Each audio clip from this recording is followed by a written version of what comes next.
because it may just be possible 3-4 months from now. Would any of you object if 3-4 months from now the Putnam County says, we're taking over, we're happy to handle it for you?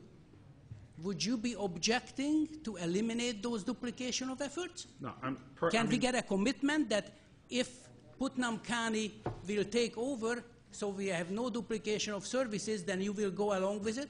There is no duplication of services as far as the assessment officer, because there is no other assessor out there looking at property.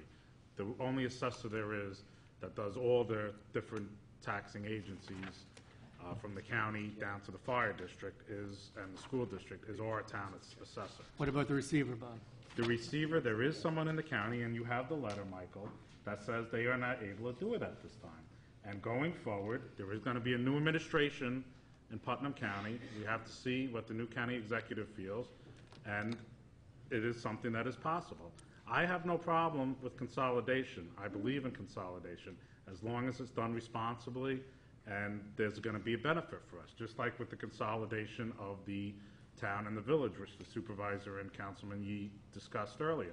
I gave them links. The grants are available. I don't know if you pursued them yet, Michael. Did you pursue the state grants for the consolidation study? It's not on point, but yes. And with respect to... You applied for a grant. And with respect to the consolidation grant, the county has $50,000 to study consolidation. What consolidation? A grant. So just to make life easy, I have no problem with it. Can we have your commitment then? The concern is, and as Councilman Hudak said, we have to keep our homestead exemption, because if we don't have homestead, your taxes are going to go up tremendously. We have two different tax structures, commercial and residential. We are the only town in Putnam County that does that, and we're lucky because we have a commercial tax base. I don't want to lose that homestead. If we can keep the homestead, if we can keep our 100% assessment, I don't have a problem with it. You know, it's got to be done responsibly. It's got to be studied. And going forward, we'll see how it goes. That and would be as far very as good. the employees that were fired, and as far as possibly bringing them back, we'll see how it goes. You know, if we find that government can function without these employees, then we may not be able to bring them back. But I think some of our departments are going to be very bare bone now, especially the highway department. There's a lot of roads in this town, and the highway department is very lean as it is. And it's a shame we had to lay these people off, and I think if we have a tough summer, there's going to be a problem with plowing snow. Tough winter, Bob. With respect to... So I don't want to put any words in your mouth, please, except I am that. willing to, yeah, I am willing to study it and see what the county executive says when they're on board, and what the, you know, but from the letter we have, the only way that they're going to do the assessment services if other towns are willing to participate. Okay.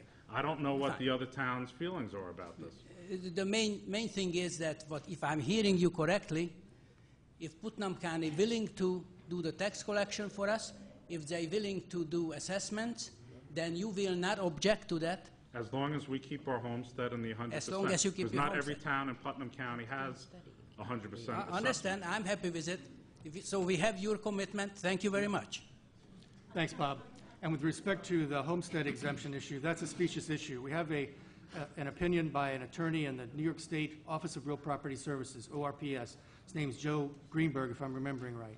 And Joe's considered legal opinion as an in-house counsel for ORPS is that we can designate, it's very simple, we can designate a county employee as a town agent for assessment or receiving tax assessment services, tax receiving services, and so forth, and very simply keep our homestead exemption.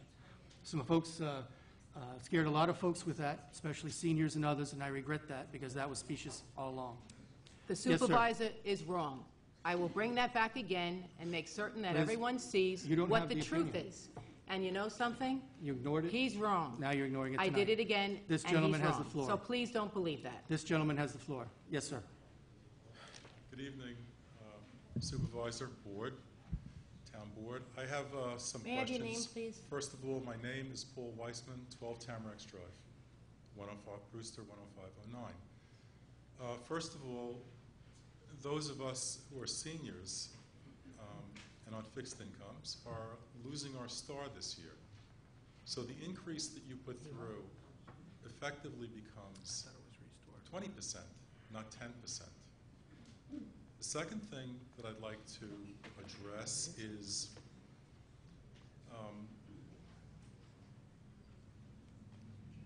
we are all basically fixed as you are as individuals in terms of our income.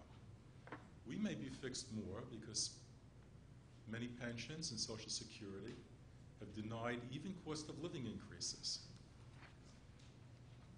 We as individuals have to adjust our lives. You talk about cutting services. Well, the gas goes up for us and the oil goes up for us.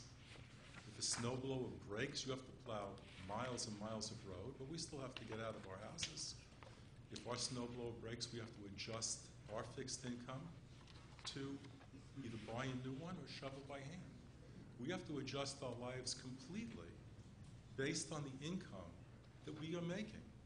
And this is a big disconnect, not only in the town, but I think in government in general, in this country, that the ordinary citizens, people like me and perhaps yourselves, have to adjust their lives continually to just get along on what they're making.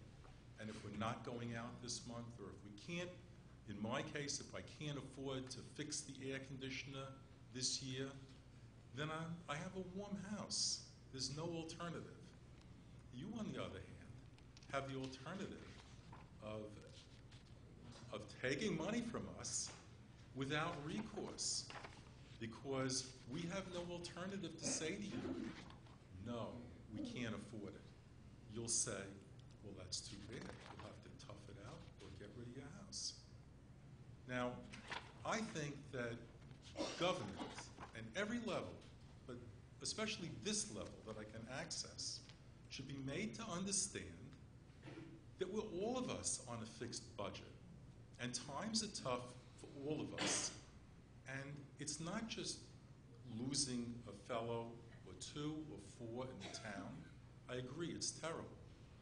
But it's going to happen. And it's the same for us. Maybe we don't eat out. Maybe we don't take the drive. Maybe we can't stay overnight at the hotel because we got to drive home at 11 o'clock because we don't have the money to stay in the hotel. We, all of us, adjust our lives to live within the money that we have. And for those of us who are older, this amount is fixed and not increasing.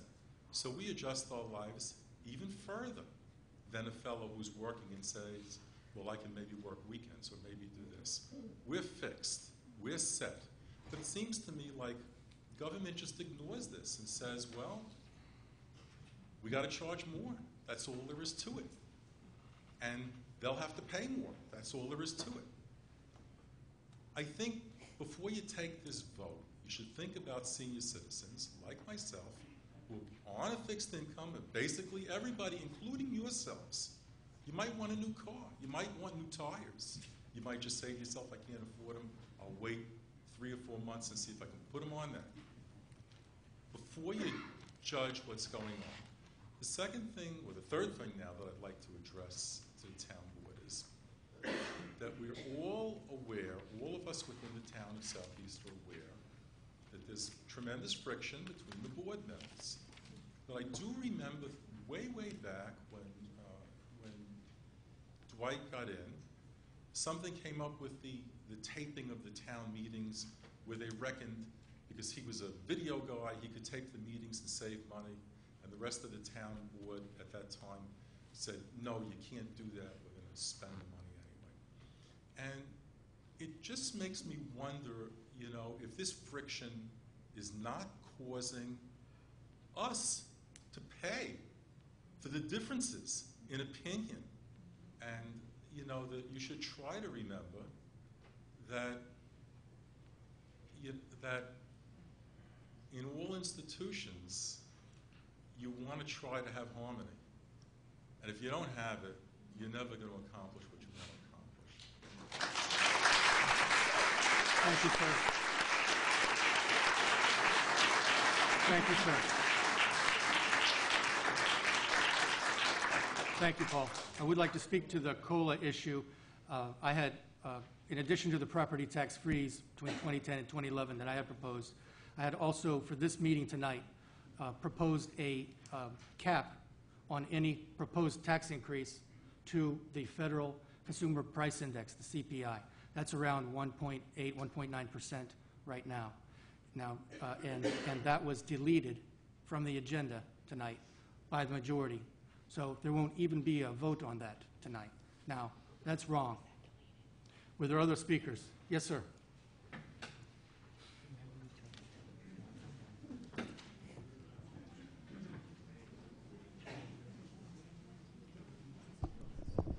Mike Dias, resident Peaceable Hill, Southeast. I'm a highway worker, 16 years. I'm not too familiar with speaking to you guys, but I'm a little upset about, I realize you guys have to cut the budget, whatever, but I don't agree with the way it was done. Like I said, I've got 16 years on the job. I've gone through 4 supervisors. Our name has been tarnished by one supervisor. I didn't like the way that was handled by the board members, and I don't like the way this was handled. We have a gentleman that's got 20-something years service on the job, regardless of whether he was a laborer or he didn't have a Class 3 license. He was there 20-something years. And, Roger, I identified with you when you said that you know how it feels, but you really don't know how it feels when we're out there, when it's 10 below zero, and we're looking at your big screen televisions and plowing snow, or say our laborer is out pickling the loads. No two people know how we feel. I do feel that time represents, it stands for things I must earn. This guy's got 20-something years, and just because he's a laborer, he's been taken out of the position, and I don't feel that is fair. I mean, we do the job. You guys have said we've done the job, and every person is vital. Regardless if the guy doesn't have a Class 3 license, he still drives the smaller trucks or whatever, and he's been through all these different supervisors, and he's lasted this long. And now there's people down there with not even a year's time, and they're choosing him because he has a Class 3 license. I don't think that's fair. And, I beg to differ. Thank you.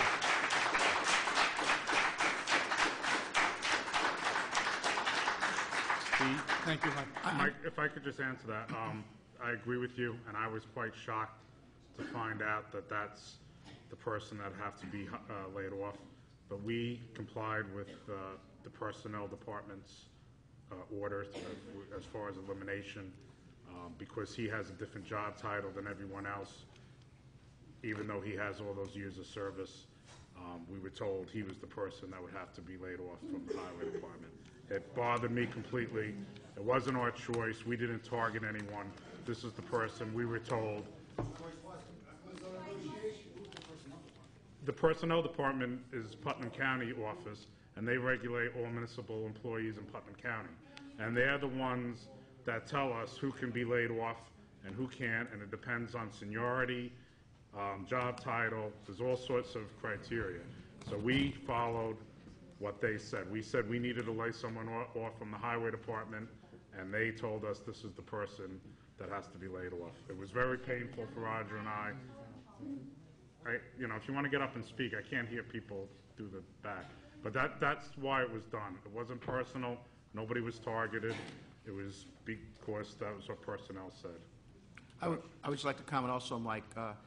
We did this 5 times today. It was very unpleasant. And I've known Mike a long time, as long as you have. Very unpleasant. And with just what Bob said, we went through what personnel dictated had to be done. I understand there are people that are junior to him in the department, and they should have been first, but we have a plowing issue, and that's how the CDL thing came into play. So that's where we stand. It's not a nice thing. I don't have a big screen TV, I'll tell you that off the bat. I hear your pain. I've been through it that way as well. And I know what you guys do. I'm down at Highway quite often. I know the projects you do. All the renovations